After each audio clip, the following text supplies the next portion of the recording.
E nós vamos, irmãos, abrir a palavra do Senhor no Evangelho, segundo escreveu João, capítulo 7. Evangelho segundo escreveu João, capítulo 7. Evangelho de João, capítulo 7. Nós vamos ler do versículo 14 ao versículo 24, certo? Diz assim a palavra do Senhor. Quando a festa já estava na metade, Jesus foi ao templo e começou a ensinar. Então os judeus se maravilhavam e diziam: como é que ele pode ser letrado se não chegou a estudar? Jesus lhes respondeu: o meu ensino não é meu, mas daquele que me enviou. Se alguém quiser fazer a vontade de Deus, conhecerá a respeito da doutrina, se ela é de Deus ou se eu falo por mim mesmo. Quem fala por si mesmo está buscando a sua própria glória, mas o que busca a glória de quem o enviou, esse é verdadeiro, e nele não há falsidade. Não é fato que Moisés deu a lei para vocês, contudo nenhum de vocês a cumpre, porque estão querendo me matar. A multidão respondeu: você tem demônio.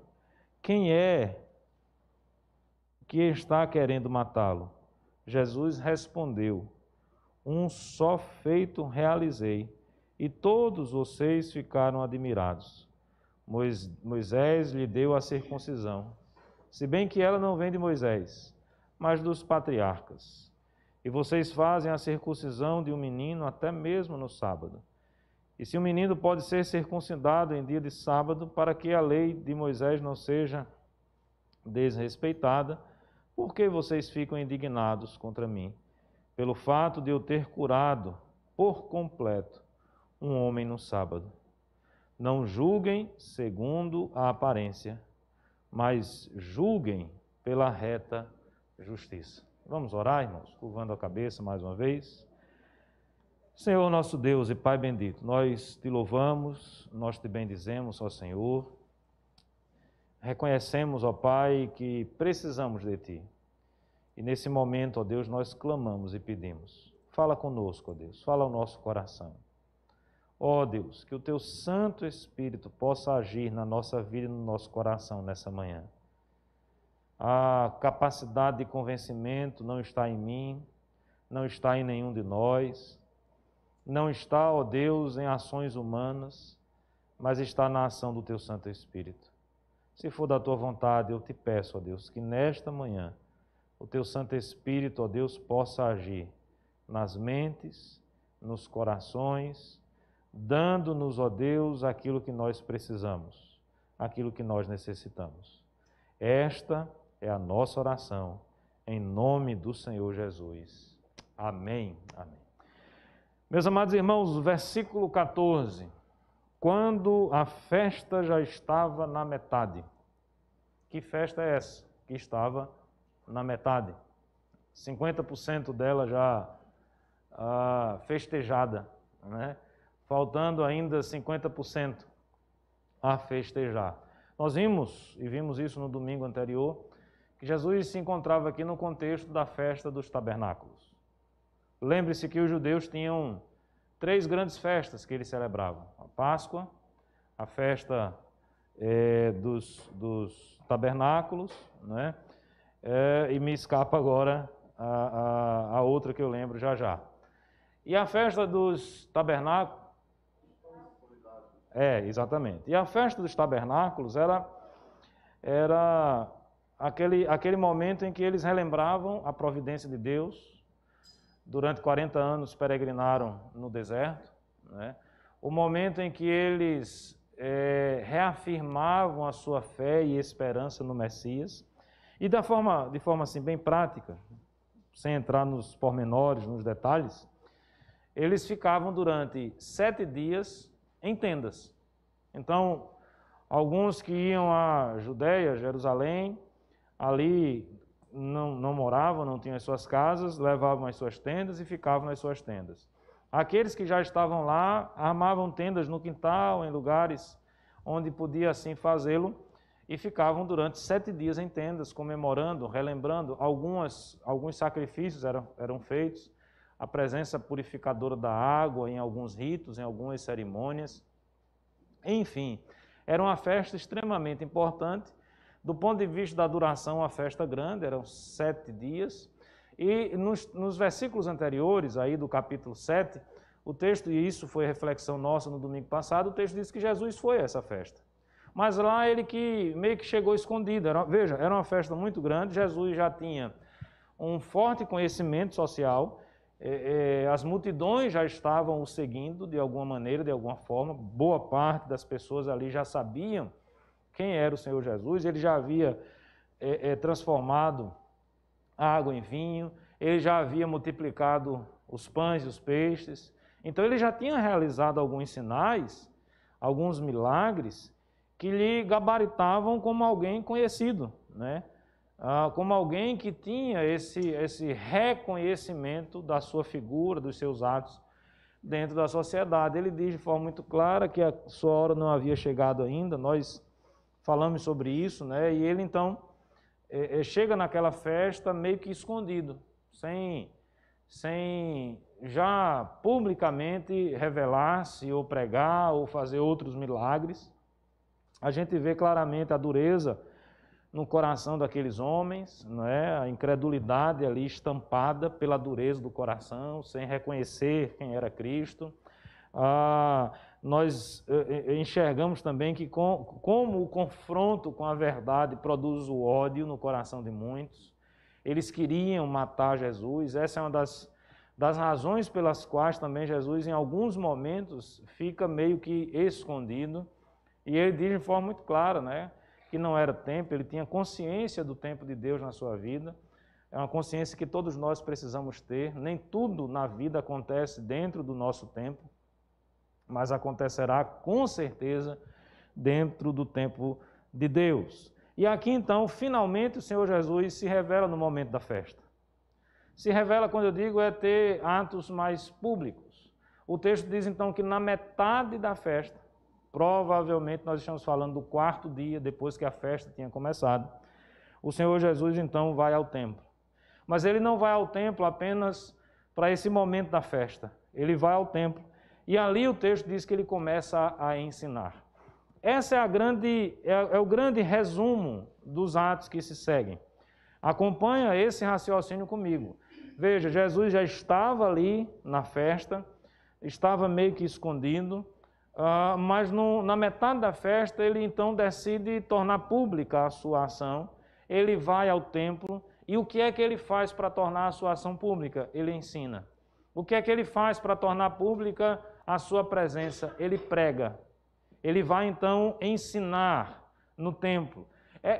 Ato contínuo da história da igreja. Essa é uma prática muito comum, inclusive, não apenas do Senhor Jesus, mas dos próprios apóstolos, que iam em várias cidades, procuravam as sinagogas, e ali eles ensinavam, e ali eles pregavam, e ali eles anunciavam o Evangelho. E é isso que o Senhor Jesus está fazendo aqui. Ele está pregando, ele está ensinando, ele está anunciando as verdades de Deus, ele está anunciando o Evangelho. E o desenrolar da história, meus amados irmãos, vai nos fazer compreender algumas características desse evangelho pregado pelo Senhor Jesus, algumas características daquilo que o Senhor Jesus ensinou, ou daquilo que o Senhor Jesus ensinava, não é? Do evangelho, me permita aqui pensar, e vamos pensar dessa forma, que o Senhor Jesus está falando da razão da sua vinda, ele está falando da razão da sua encarnação, daquilo que iria acontecer, da sua vida, da sua morte, da sua ressurreição. É isso que o Senhor Jesus vai falando. Da necessidade das pessoas se arrependerem. O que é isso? É evangelho. Não é outra coisa senão as boas novas da salvação. Porque ali, obviamente, sendo falado por aquele que era também a própria propiciação, não é? Era o sacerdote e o sacrifício ao mesmo tempo. A gente sabe que Cristo é o sacerdote por excelência, né? O rei, profeta, sacerdote, com uma diferença. Ele é o profeta representava Deus aos homens e ao mesmo tempo é Deus. Ele é o sacerdote representava os homens diante de Deus, com as ofertas, com os sacrifícios, e ele é o sacerdote e ao mesmo tempo ele também é o sacrifício, não é? Pense então que o Senhor Jesus, nele, não é, está presente tudo aquilo que a gente pode compreender da existência humana. Há uma regra na interpretação bíblica, na hermenêutica bíblica, que diz que Jesus Cristo é a chave hermenêutica de toda a palavra de Deus. Se você quiser entender a Bíblia, use a chave, que é Jesus, né? Leia a Bíblia a partir de Jesus. Leia a Bíblia tendo Jesus como alvo. Eu vou mais além.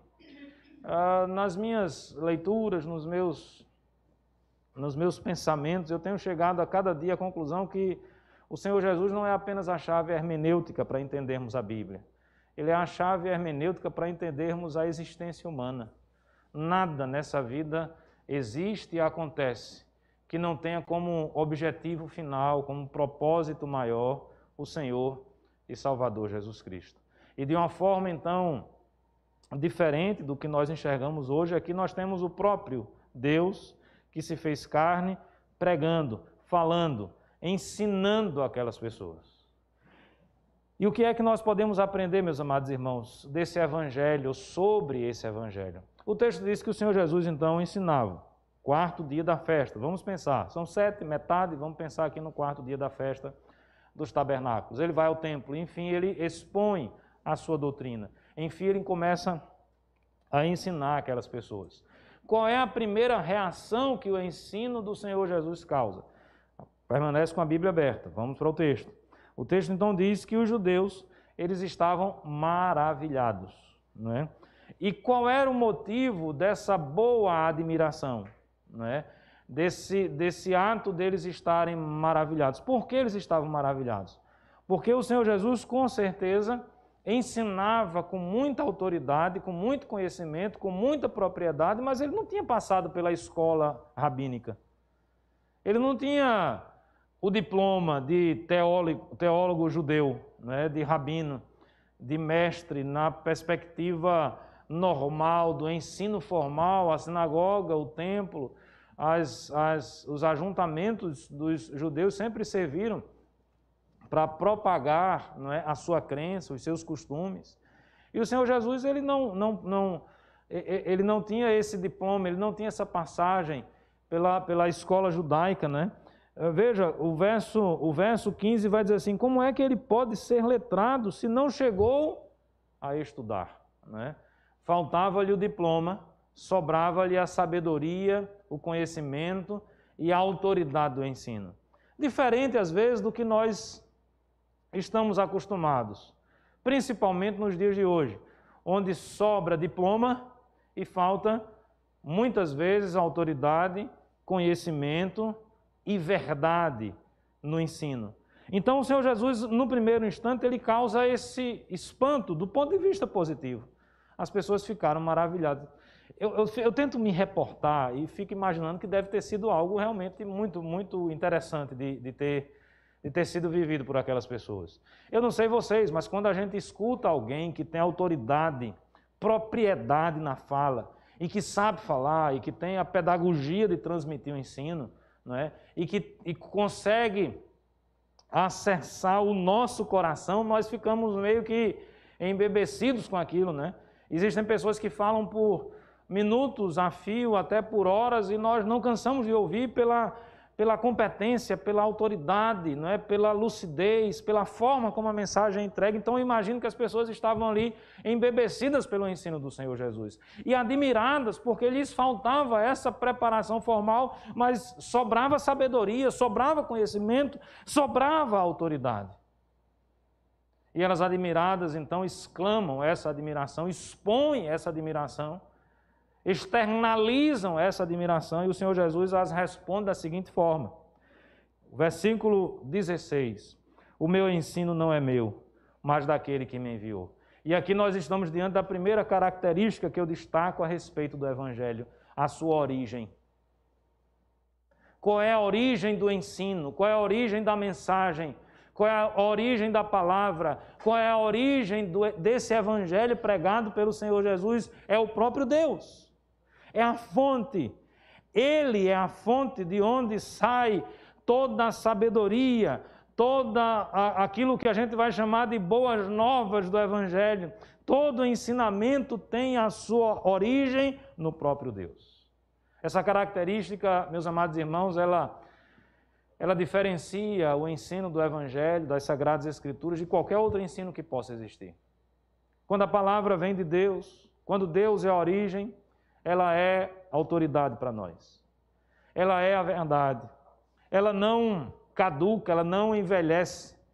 Ela perpassa tempos, épocas. Ela se aplica a toda e qualquer cultura. Se você pegar o livro de biologia ou módulo, na verdade, hoje em dia não tem nem mais livro, a maioria das escolas, como se tinha antigamente, de biologia ou de informática. Olhando aqui para André, a época que André estudou na faculdade, ele deve ter tido contato com muita literatura sobre a área dele, que hoje simplesmente está totalmente obsoleto, não é? Até mesmo os livros de ciências ficam obsoletos. A ciência como tal, como nós conhecemos, ela vai se modificando, ela vai se atualizando, ela vai voltando a princípios que antes defendeu, né? É um eterno vai e vem, e as coisas caducam, as coisas envelhecem. Os livros, né, não servem mais, eles vão ficar para trás. Hoje o programa está mais atualizado, hoje é outra linguagem que se usa, sequer aquela linguagem antiga se usa mais, como a nossa linguagem do cotidiano, do dia a dia. Os escritores antigos, naquele português chamado arcaico, né? Arcaico porque está em desuso, né? E obviamente para uma geração mais nova, aqueles que ainda insistem nesse tipo de linguagem, né, são cringers, né? São estranhos, são dignos até às vezes da risada, do desprezo. Sabe uma coisa interessante em tudo isso? É que o Evangelho não caduca nunca. O Evangelho não está ultrapassado nunca. Ontem eu estava falando sobre feminilidade com os jovens na UMP. O discurso hoje sobre feminilidade é um discurso que vai soar na mente da maioria da sociedade como ridículo. Ridículo. O ensino bíblico a respeito da figura do homem, da masculinidade, o ensino bíblico a respeito da figura da mulher, do espaço de cada um dentro do arranjo social, para os dias de hoje, para a sociedade de hoje, vai soar como algo ridículo. O próprio Evangelho, na mente e no coração de muitas pessoas, vai soar também como algo ridículo. É por isso que a palavra de Deus já dizia que o Evangelho é loucura. Para muitas pessoas essa palavra é de fato e de verdade loucura. Mas sabe o que é que me chama a atenção? É que essa loucura, esse, entre aspas, evangelho ultrapassado, essa mensagem que é milenar, é ela que continua transformando vidas. É ela que continua sendo capaz de tocar no coração das pessoas, de modificar a mente das pessoas. Por quê, meus amados irmãos? Porque a sua origem está naquele que é o Criador de todas as coisas. Porque a sua origem está em Deus. Então, toda a academia, todo o mundo, toda a intelectualidade pode chegar para um cristão e dizer: olha, tudo isso que você acredita ficou para trás. Isso não vai abalar em absolutamente nada o coração do cristão, porque ele sabe o que essa palavra fez no seu coração. Eu sempre lembro de uma história que contam, que eu não sei se é verdadeira, né, que alguém leu uma matéria no jornal. Nietzsche tinha escrito e defendia a tese da morte de Deus. E essa é uma tese que se propagou e cresceu ao longo dos anos. O movimento ateu tem crescido bastante, aqueles que declaram explicitamente a sua não crença em Deus. E alguém leu algo a respeito disso e chega para o grande pregador norte-americano, Billy Graham, e diz: pastor, os jornais dão a notícia de que Deus morreu. Ele disse: olha, meu filho, Isso é impossível, porque eu acabei de falar com ele. Os irmãos percebem que o contato com a palavra de Deus, com a verdade, ele de fato acessa lugares no nosso coração que ninguém vai ser capaz de compreender se não conhecer verdadeiramente o Senhor Jesus. Essa Bíblia que você tem na mão, a boa e velha Bíblia, ela é mais atual do que o jornal que vai sair amanhã. Você pode ter certeza e convicção disso. Ela é mais atual, e eu vou chegar mais na frente e dizer que ela é mais verdadeira do que as notícias que ainda estarão sendo produzidas no nosso meio. A mensagem do Evangelho tem a sua origem no próprio Deus. Isso faz toda a diferença. Se é invenção de homem, não prospera. Lembra-se quando os apóstolos estavam para serem mortos, inclusive, sob forte ameaça, o mestre Gamaliel, um homem sábio do Sinédrio, diz, olha, não vamos fazer nada com eles, não. Até porque a população estava favorável a eles. Nós não queremos arrumar uma briga com o povo. Vamos trabalhar para que a nossa popularidade, o verdadeiro populismo, continue em alta. E aí ele diz uma sentença que é acatada por todos. Se essa obra é de Deus, ela vai continuar. Se não é de Deus, ela vai se acabar. Como outros já se levantaram, morreram e a obra não existe mais. E essa obra continua até aos dias de hoje. E olha, meus irmãos, estude, leia a história. E você vai chegar à conclusão de que não existe, na história da humanidade, um grupo que foi mais atacado do que os cristãos. Nunca existiu e não existe até hoje. Até hoje, milhares e milhares de cristãos ao redor do mundo são assassinados, são torturados, são vilipendiados. A igreja incomoda, a fé evangélica incomoda, a postura do cristão incomoda de uma forma assustadora. A Bíblia é o livro mais atacado que existe na história da humanidade e, ao mesmo tempo, é o livro mais traduzido, é o livro mais impresso, é o livro mais lido. Como explicar isso? Nós explicamos isso com a verdade da própria palavra de Deus. As portas do inferno, meus amados irmãos, elas não vão prevalecer. A mentira não vai prevalecer. Nós estamos do lado da verdade. E por que não vai prevalecer? Porque o Evangelho não é invenção humana. O que é que o Senhor Jesus diz? O meu ensino não é meu, mas é daquele que me enviou. Essa é a grande verdade. Mas uma outra verdade nós aprendemos nesse texto. Continua o Senhor Jesus, se alguém quiser fazer a vontade de Deus, conhecerá a respeito da doutrina, se ela é de Deus ou se eu falo por mim mesmo. Quem fala por si mesmo está buscando a sua própria glória. Paro aqui. Ponto e vírgula, né?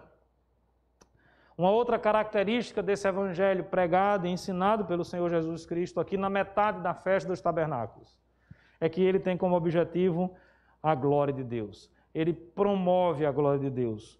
Veja, quem fala por si mesmo está buscando a sua própria glória. Como o Senhor Jesus falava a palavra de Deus, que tinha origem em Deus, essa palavra não tinha como objetivo final também. Veja, eu estou falando de origem e estou falando de objetivo final. Quando nós falamos do Evangelho, do ensino de Cristo, nós estamos dizendo que a sua origem vem do alto, é o próprio Deus. E ela percorre o nosso coração, ela transforma a nossa mente, ela modifica a nossa história e mais uma vez ela volta para Deus como louvor, como adoração, como algo que glorifica o seu nome. Então ela não é um fim em si mesma, essa mensagem. Ela não é uma mensagem antropocêntrica, não é o homem que está no centro dessa mensagem, apesar de que nós somos os mais beneficiados por ela, ou não. Nós estávamos condenados nos nossos delitos e pecados. Cristo morreu por nós para que fôssemos salvos. Não existe ninguém mais beneficiado do que essa mensagem, porque Deus continua sendo Deus, independente de eu ser salvo ou não. Ele continua sendo Deus. Ele não vai deixar de ser Deus. Ele não vai deixar de ser soberano. Ele não vai deixar de ser onipotente, onipresente, onisciente. Ele continua sendo Deus. Agora nós estávamos quebrados. Nós estávamos fritos. Nós necessitávamos de salvação. A salvação vem por meio de Cristo. Essa é a mensagem do Evangelho. Mas apesar de sermos, todos nós, os maiores beneficiados dessa mensagem, ainda assim, ela é uma mensagem que glorifica o nome do Senhor. Então, meus amados irmãos, todas as vezes que você identificar algum tipo de fala, algum tipo de mensagem, algum tipo de discurso que tem como objetivo final a glória do homem, esqueça, isso não é o Evangelho. Todas as vezes que nós, pregadores, caímos na tentação de promover ou de produzir a nossa própria glória, nós estamos caindo num grande equívoco na nossa vida. Porque o Evangelho precisa promover a glória de Deus. Ele faz bem para nós, ele é uma notícia maravilhosa para quem recebe, mas a glória é toda de Deus. Porque quem salva é Ele. Porque foi Ele que se fez carne. Foi Ele que nos amou de tal maneira. Foi o seu Filho que foi entregue na cruz do Calvário. E é o seu nome que precisa ser glorificado. Veja que essa mensagem, de certa forma, ela atinge a presunção daqueles religiosos na época. Homens que usavam até mesmo da sua posição religiosa, das suas vestes sacerdotais, para que o seu nome fosse proeminente entre outras pessoas. Tem muitos que se valem disso, até hoje, que usam a religião como forma de vaidade pessoal, como promoção pessoal, como objetivo final o engrandecimento do seu próprio nome, a satisfação das suas vaidades. Isso não é o Evangelho. O Evangelho tem como objetivo final, meus amados irmãos, a glória do nosso Deus. E aí a gente vai para uma terceira característica. Veja, uma coisa chama a outra. Ele promove a glória de Deus porque a sua origem é em Deus. De Deus ele vem, o nome de Deus continua sendo glorificado. Esse é o círculo que ele faz, natural. Não é? Mas uma outra coisa que é muito interessante é que quando a verdade é posta, quando o nome de Deus é glorificado, nós começamos a ver as falsidades, as hipocrisias sendo desmontadas. De certa forma, isso foi alvo daquilo que nós falamos já no domingo passado. O confronto com a verdade, muitas vezes, faz crescer o ódio no nosso coração. Mas o Evangelho ele tem esse propósito também. Ele separa, não é? Ele estabelece aqueles que são de Deus e aqueles que não são de Deus.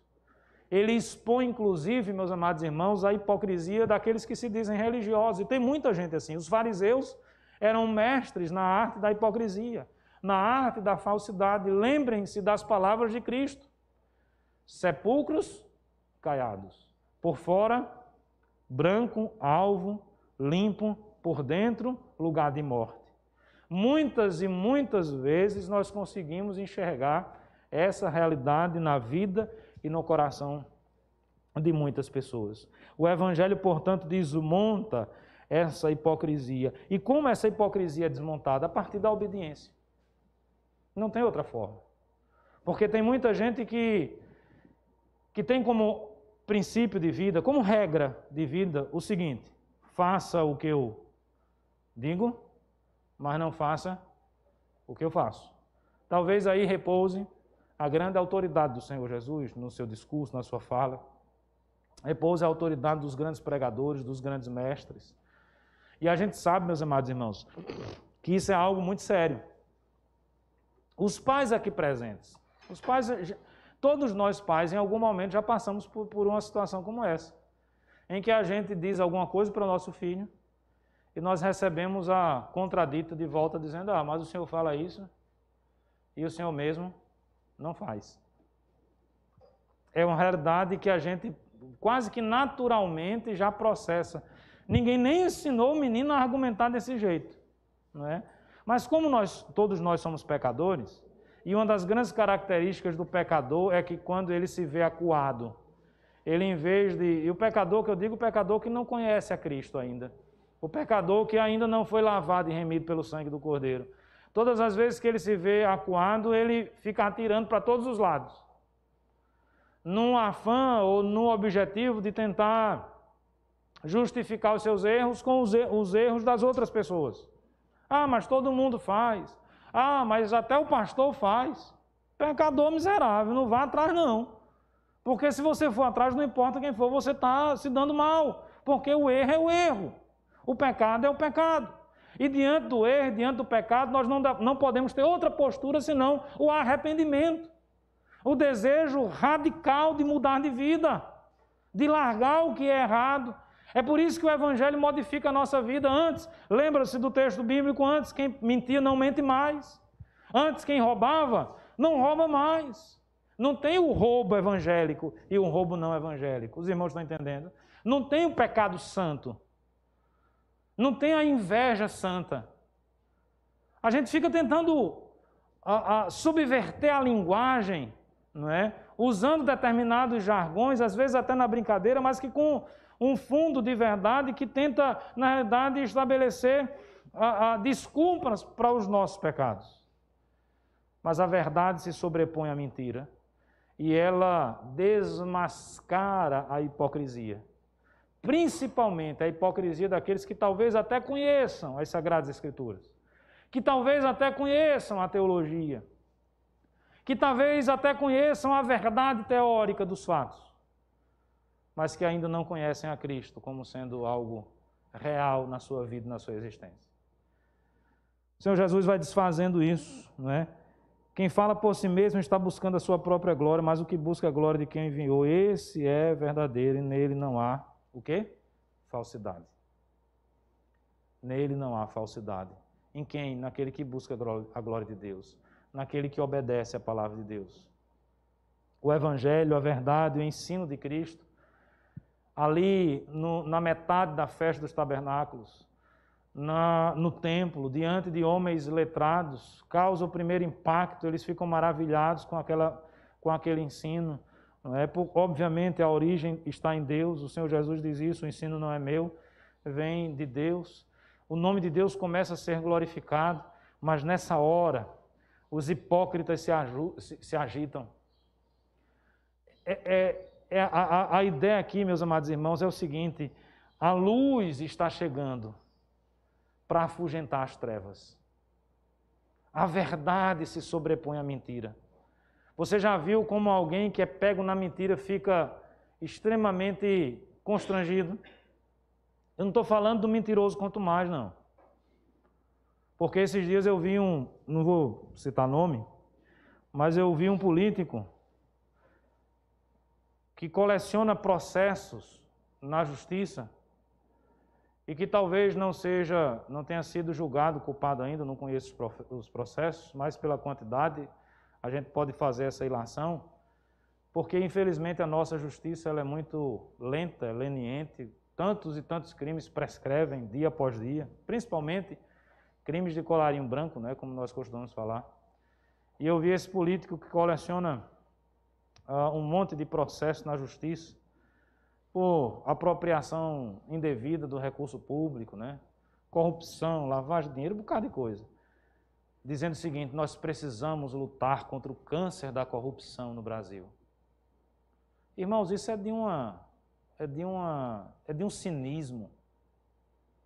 Veja, tem gente que continua falando do pecado como se pecador não fosse. Essa é uma das grandes características que diferenciam um verdadeiro cristão de um cristão hipócrita. O verdadeiro cristão jamais se arroga como sendo perfeito. O verdadeiro cristão sempre está em conflito com o seu pecado. Ele sempre está incomodado com o seu pecado. Ele sempre está num ato de confissão, de pedido de perdão, porque ele sabe que está errado. E ele conhece a verdade. Agora o cínico, o pecador quanto mais, esse não fica corado, né? Esse não fica com a face vermelha. Ele peca descaradamente, né? Ele peca e desobedece com a cara mais lisa do mundo. É aquele 171 famoso, né? Que está ali roubando e lhe abraçando ao mesmo tempo. Com uma mão lhe abraça e com a outra mão, não é, lhe apunhala, enfia um punhal nas suas costas. Tem gente que é assim. É provável que os irmãos já tenham passado pela amarga experiência de conviver com um amigo da onça desse, né? Com aquela pessoa que na sua frente, linda, maravilhosa, não é? Com quanto tempo e por trás, não é? Enfiando a faca, enfiando o punhal, não é? Falando mal. Eu disse que o Senhor Jesus, ele de fato é o verdadeiro iluminismo na história. A Bíblia diz, e João diz isso, que ele, lembra que João Batista diz, eu não sou a luz. Quem é a luz? Cristo é a luz. E a luz da verdade, meus amados irmãos, expõe tudo que não presta. Que as pessoas às vezes fazem questão de botar no escuro. E dizer assim, não mexe não, pelo amor de Deus, não acende a luz. Permanece no escuro. O que é que nós fazemos no escuro da nossa vida? O que é que você faz na escuridão da sua vida? Eu só quero dizer algo para você nessa manhã. Que a cada dia que passa, a vida está menos escura nesse sentido. A cada dia que passa, nós estamos sendo mais vigiados. A cada dia que passa, o risco da sua mãe pegar você no flagra é maior. Ou do seu pai. E se o seu pai, a sua mãe não sabe, o Zuckerberg sabe. Pode ter certeza disso. Porque as coisas estão... Nós vivemos num grande Big Brother, né? Nós estamos sendo monitorados constantemente, 24 horas por dia. Você procura qualquer coisa na internet, aliás, não precisa nem procurar não, você fala. Não é? Eita, rapaz, amanheci hoje com a dor na coluna, eu acho que eu estou precisando trocar de colchão. Não precisa mais nada. Amanhã você vai receber várias propagandas de colchão, não é? A vida tá terrível, estou precisando descansar, preciso viajar. Vem os pacotes para você comprar as viagens, não é? Você pensa que tudo você faz no escuro, na calada da noite, não. Não é assim que a vida funciona diante de Deus, principalmente diante de Deus. De modo, meus amados irmãos, que uma das grandes características do Evangelho é desmontar essa hipocrisia, é desmontar essa falsidade. O Senhor Jesus incomoda, que nem, não tem aquele momento que a gente, por exemplo, está dormindo.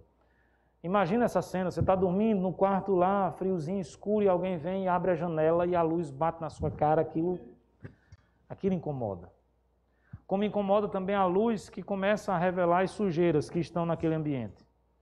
Que se não tivesse a luz, você não veria.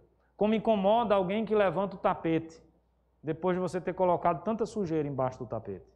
O Evangelho faz isso.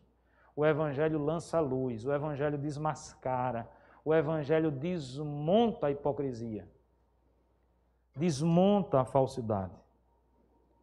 Meus amados irmãos, ele faz isso, sabe por quê? E nesse mesmo texto que eu li, do verso 18, ele diz isso, porque ele é a verdade. E essa é uma outra característica que nós precisamos ter clara, límpida diante de nós. O Evangelho é a verdade de Deus. O seu professor na faculdade vai dizer que não é. O seu conhecido vai dizer que não existe verdade absoluta. O espírito da época é o espírito do relativismo. Uma das facetas desse espírito que nós vivemos. É o espírito que vai tornar todas as falas, todas as relações, todas as crenças líquidas, não é? Derretíveis ou derretidas. Não é? Nada se consolida, nada se sustenta por muito tempo. Não, pastor, não há verdades absolutas. A minha verdade é a verdade. E a verdade de fulano é a verdade de fulano. Eu sempre brinco, né? Naquela brincadeira com fundo de verdade, que não existe nada mais autodestrutivo do ponto de vista lógico do que a afirmação de que não existe verdade absoluta. Você só precisa fazer uma pergunta para quem diz isso. Isso é uma verdade absoluta, que não existe verdade absoluta? Só essa pergunta, não precisa de outra. Essa pergunta será suficiente para fazer com que aquela pessoa caia em si e veja a tolice que ela fala. Mas é isso que se prega, é isso que se ensina. Essa é uma das facetas do espírito da nossa época. Então não existem verdades absolutas, cada um cria a sua verdade. E aí, nesse afã da criação da sua própria verdade, aquilo que é clássico, aquilo que é tradicional, aquilo que é antigo, é menosprezado, Meus amados irmãos, a juventude, quando eu digo juventude, é aquele momento da vida em que a idade ainda é pouca, né? Ele sempre foi caracterizado por uma certa arrogância, sempre na história. Eu tenho essa clareza, né? Eu já tive um momento em que eu confesso aqui publicamente para os irmãos, né? Eu também olhava para os idosos e dizia, ô povo cafona, né? Ô povo sem... Não tem, a gente, jovem é outro papo, não é assim? Eu sei que essa frase já não é mais jovem, né? Dizer isso já é coisa de velho, né? Os que me acompanham mais ou menos na idade, para trás, sabem quem é quem falava, o personagem que falava isso. Os mais novos não sabem, né? Mas jovem é outro papo, né? Jovem é diferente. Eu sempre enxerguei a arrogância, né? A arrogância está presente na juventude, até você levar uma cacetada, aprender de uma forma terrível ali, chegar à conclusão de que era o velhinho que tinha razão, né? E ele já tinha lhe falado isso, e você quebrou a sua cara lá na frente. Mas tem uma coisa que me chama a atenção, me parece que nunca antes na história, me parece, eu não posso afirmar isso com propriedade, essa juventude tem se tornado tão arrogante como nós temos nos nossos dias. Não é? Eu não sei se é pela velocidade da informação, pelo acesso à informação, né? Pelo acesso ao conhecimento facilitado que nós temos. E ao mesmo tempo que nós encontramos essa arrogância presente, nós encontramos pessoas perdidas, porque a arrogância nos faz perdidos. O temor do Senhor é o princípio da sabedoria, e nós não podemos agir diferente disso. Então, o que tem de gente achando que a mensagem do Evangelho, esse número tem crescido, de pessoas, achando que a mensagem do Evangelho é algo retrógrado. Ela é tão retrógrada na cabeça de alguns que tem muita gente que estão dentro das igrejas tentando modificar essa mensagem, tornar essa mensagem mais moderna. Deixa eu usar as expressões atuais, né? As pessoas estão ressignificando a mensagem do Evangelho. As pessoas estão atualizando ou querendo atualizar a Bíblia. O teísmo aberto está respirando a plenos pulmões, como se as pessoas pudessem ensinar a Deus o que Ele tem que fazer, como se nós pudéssemos modificar a mensagem do Evangelho, só que a mensagem do Evangelho é uma só e ela é a verdade. E o mundo todo pode dizer que ela é mentira, mas ela vai continuar sendo a verdade. Você pode dizer que ela não é verdadeira, que ela é ultrapassada. Você pode dizer que a Bíblia é ultrapassada. Você pode dizer que Adão e Eva não existiram, que não houve dilúvio, que o Senhor Jesus estava errado quando acreditou em tudo isso. Você pode dizer que o Senhor Jesus foi apenas um cara bacana e um cara legal, mas a verdade não é essa. E independente daquilo que você acredita, a verdade sempre continuará sendo a verdade. Independente daquilo que eu acredito, a verdade sempre continuará sendo a verdade. Eu gosto, nunca mais eu fiz isso, mas às vezes eu gosto de assistir uns vídeos antigos do Ariano Suassuna. Eu não sei se eu já falei desse aqui na igreja. Um dia, ele diz assim que ele tem tinha, né, já falecido, sangue doce, para a gente que vai na casa dele importunar ele. Aí disse que estava em casa, na tranquilidade do lar, e aí vai um desses caras que gosta de importunar. E o cara foi lá para dizer a ele, olha, Ariano, os livros estão com os seus dias contados. O negócio agora é televisão, são as mídias. Na verdade, não são nem as mídias que nós temos hoje, né? Não tinha ainda isso na época que o cara falou para ele isso. O povo não vai querer mais ler. Se você quiser agora, Ariano, investir em algo que tenha futuro, largue o livro para lá e invista na televisão, que a televisão é o futuro. Porque fulano de tal, um grande estudioso, sociólogo, acho que o cara até norte-americano, disse que é assim, defende essa tese. Aí na sua sagacidade, Ariano Suassuna pergunta o cara, você teve contato com essa tese aonde? Disse, não, o cara escreveu um livro. Interessante, né? Ele escreveu um livro para dizer que o livro estava com os seus dias contados. Por que ele não defendeu a tese dele na televisão? Percebe?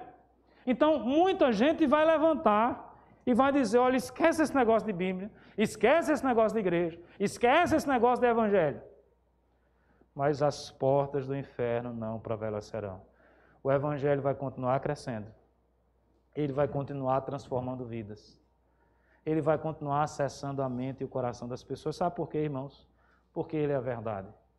E a verdade nos liberta. Quando nós conhecemos a verdade que é Cristo, verdadeiramente nós somos livres.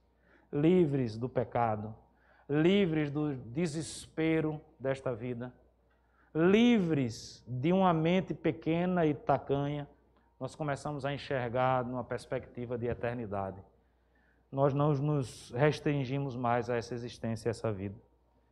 O Evangelho é a verdade de Deus. É aquilo que de fato e de verdade ilumina o homem, o seu coração, ilumina a sua história. Aí eu fecho aqui, pegando mais um pouco da história relatada, não é? O Senhor Jesus vai desmontando a falsidade deles, não é? Contudo, nenhum de vocês cumpre, porque estão querendo me matar. A multidão respondeu, você tem demônio. Quem é que está querendo matá-la? Como dizer, deixa de mentira, deixa de conversa. Você está endemoniado, não é? Quem está querendo matar? Quando a gente sabe que ele precisou fugir. Lembre-se, depois da multiplicação, ele foge, os seus discípulos vão para um barco, não é?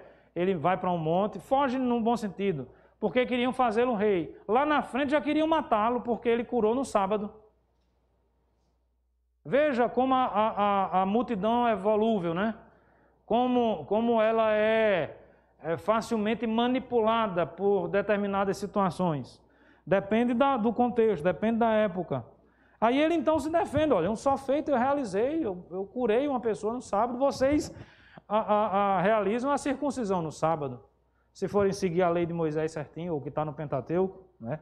Apesar de que a circuncisão ela não foi criada em Moisés, na realidade Moisés até desobedeceu essa lei de Deus que já existia, depois ele se arrepende e segue. Mas a ideia aqui, a referência é a Moisés, porque ele é o escritor do Pentateuco, que é lá que estão escritas, né? Reveladas as leis de Deus nesse sentido. Né? E aí ele vai falando, né? Mas pertence aos patriarcas, está lá atrás. Né? E se um menino então pode ser circuncidado no sábado, por que a gente não pode curar uma pessoa? E ele vai desmontando uma aparência, não é? Uma coisa que é meramente externa. E essa é uma outra nuance do Evangelho que às vezes a gente não percebe. O Evangelho, meus amados irmãos, ele é mais do que aparência. O Evangelho não é estética. O Evangelho não pode ser apresentado gourmetizado, como algo que é característico também muito do nosso tempo. Tem muita gente gourmetizando aí o Evangelho. Tentando, como eu falei, né? Como eu preciso agradar, e como tem muita gente que acha que essa mensagem está ultrapassada, vamos dar uma roupagem diferente. A gente está vendendo o velho pão com ovo e carne, um hambúrguer, mas vamos botar uma coisa diferente, até para a gente cobrar mais caro, né?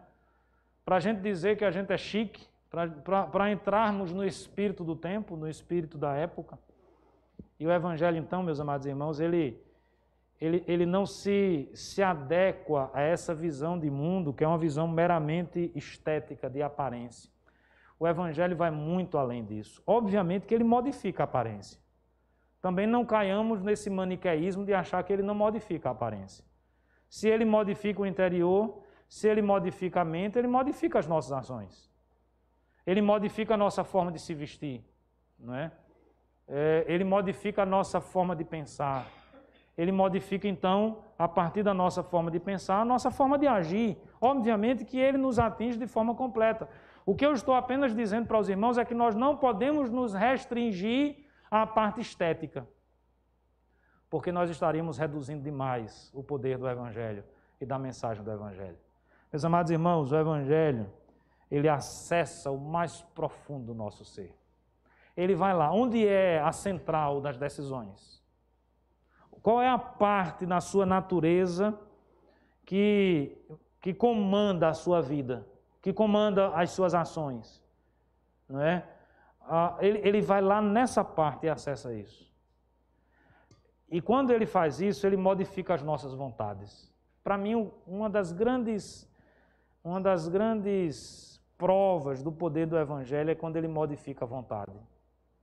Olha, tem marido, e eu vou dizer marido e esposa, para eu ficar bem com todo mundo, tá certo?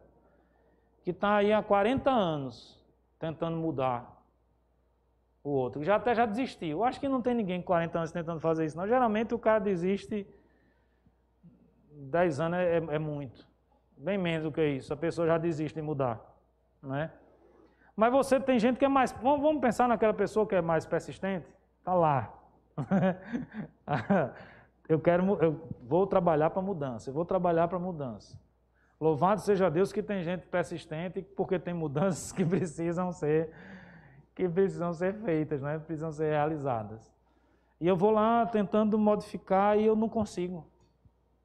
E olha que tem um amor envolvido. E olha que eu estou ali 24 horas, né? Eu estou em contato constante, contínuo. Não consigo modificar. Parece aquela história, não sei se vocês conhecem essa história, da pessoa que fala com os seus em casa, né? Durante anos e anos a fio. Nada. Aí vem uma pessoa de fora, não importa. Pode ser o embalador do supermercado. Estou menosprezando quem embala, não. Só para dizer que é uma pessoa que não vai ter o contato com você, não vai ter, entre aspas, aqui, aquela significância de modificar a sua vida. E fala, é verdade. Aí tá certo. Rapaz, mas eu estou há quantos anos trabalhando nessa tese e não prosperei, né? E não fui para frente. Mas um amigo de 20 anos atrás, que jogava bola, que por acaso eu encontrei na fila do banco, conversou comigo e agora eu estou convencido daquilo que minha esposa está há mais de 10 anos tentando me convencer, né? Nós somos assim. Pense num coração duro, num coração teimoso é o coração do homem. Nós somos, às vezes, irmãos, como mula. Sabia disso?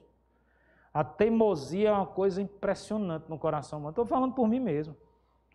Quantas e quantas vezes a gente está diante do erro, a gente sabe que a coisa tem que ser diferente, mas a gente insiste naquilo. É teimosia pura. É teimosia no seu estado mais bruto, né? mais forte. Teimosia. Tem gente que é como mula, tem gente que é de uma teimosia. Tem pessoas que gastam horas e horas com teimando. Quem ganha de lá, teima daqui, teima de lá. Tem gente que é tão teimosa, mas é tão teimosa que ela tem prazer em ser teimosa. É como se ela dissesse assim, não, hoje eu não teimei com ninguém, tô mal, tô para baixo. Porque eu não teimei, eu não tive espaço para teimar com ninguém. Tem gente que gosta tanto de teimar, que se você não contrariar, ela não está feliz. Você tem que dizer, não concordo. Porque aí você vai dar a ela a capacidade dela teimar. Os irmãos estão seguindo o meu raciocínio? Aí a gente vê uma pessoa que é assim, que tem essas características, para mais ou para menos, porque tem o teimoso nível PhD e tem o teimoso tipo eu, né? Assim, bem fraquinho, teima muito pouco, né? Depois vocês perguntarem, Ana, se eu estou falando a verdade. Aí a gente vê esse teimoso nível elevado reconhecendo os seus erros, modificando a sua postura. Quem antes fazia alguma coisa não faz mais. Não faz mais por quê? Não faz mais porque o Evangelho transformou a vida dessa pessoa. Por que o Evangelho transformou? Porque ele acessa a caixa de comando. Porque ele modifica, ele convence, não é? Ele toca lá no sacrário do nosso coração, no lugar mais sagrado que nós temos para nós mesmos, não é? Que às vezes nem o nosso cônjuge acessa. porque nós não permitimos que ele acesse. A questão, meus amados irmãos, é que o Evangelho, para acessar esse lugar, ele não pede permissão. A graça é irresistível. Ela simplesmente chega, convence, arrebenta, transforma e modifica. E eu quero dizer aos irmãos, louvado seja Deus por isso. Porque se não fosse assim, nós estávamos fritos. Ainda bem que quem transforma a nossa vida é Deus, aquele que pode. Aquele que está acima de todas as coisas. Ele é quem subjuga a nossa teimosia, o nosso pecado quanto mais, a nossa insistência em fazer besteira, em fazer o que não presta. Ele modifica o nosso coração, ele modifica a nossa mente, e aí ele vai mudar as nossas ações.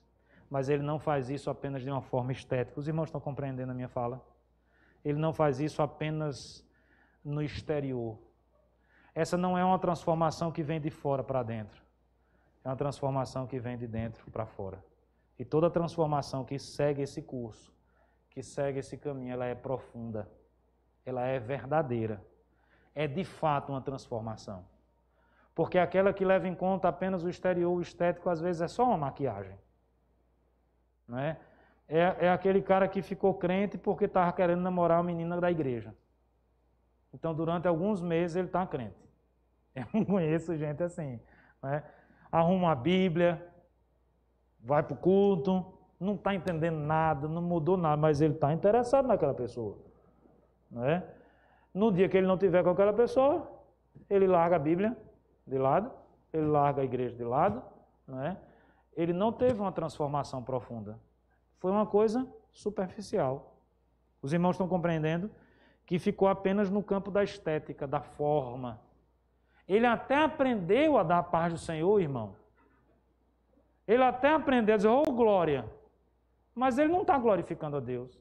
Ele apenas aprendeu a falar aquilo, porque ele tinha outros interesses. Tinha um interesse por trás daquilo. Ou porque ele estava cansado de lutar contra aquilo. Deixa eu me adequar, deixa eu me ajustar esteticamente a isso, na minha fala, no meu comportamento. Mas a mudança não foi profunda. E quando a mudança não é profunda, lembre-se da parábola do semeador. A semente está lá, não deu tempo de germinar. Então, vem às vezes as aves e roubam aquela semente. Os espinhos vão lá e sufocam. E aquilo não cresce. Mas quando a transformação é verdadeira, quando a transformação vem de dentro para fora, ela de fato faz diferença na nossa vida. E a verdadeira mensagem do Evangelho, ela atinge o mais profundo do nosso ser. Que Deus nos abençoe. Amém.